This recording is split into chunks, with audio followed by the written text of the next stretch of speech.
how to move past the fear. Publishing just seems so vulnerable. Yeah. How many of you would agree that publishing is, I mean, you're putting your creative work out there, right? And it is a very vulnerable process. And so what we have actually done is we had an entire podcast on how to overcome fear. So what I would actually recommend is to go and listen to that instead of me repeating myself. It's at trainingauthors.com/conquer-fear.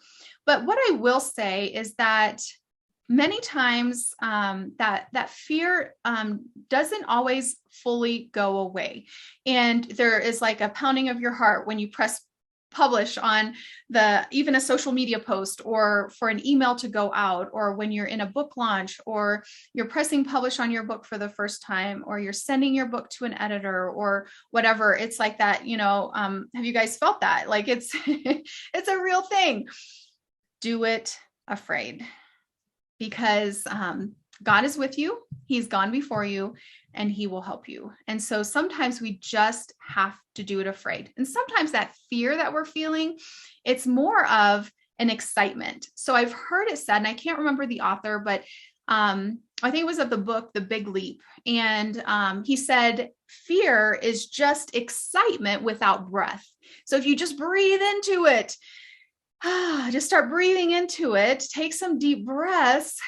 A lot of times our fear is just excitement. Your dream is getting ready to be birthed. You are able to impact lives. The things that you've been working on for all these months and years are finally getting finished. And yes, it may feel like fear, but deep, deep down, it's probably also excitement. Does that make sense? Breathe into it and allow yourself to feel the excitement, to feel like, be like, yes, this is a celebratory moment. I can feel the full, excitement about that. And she says, yeah, it's a great way to reframe it. Yeah, it is. And even with like speaking, I always get nervous. And I remember Michael Hyatt one time on one of his podcasts, he says, he tells himself, it's a way to reframe it, is it's my body's way of preparing for peak performance. So your body just naturally produces some of these chemicals and hormones and things, and it feels like fear, but it's actually like, it's adrenaline. It's actually your body preparing for something great, for peak performance. And so I think just recognizing and knowing that it's okay if your body feels that way.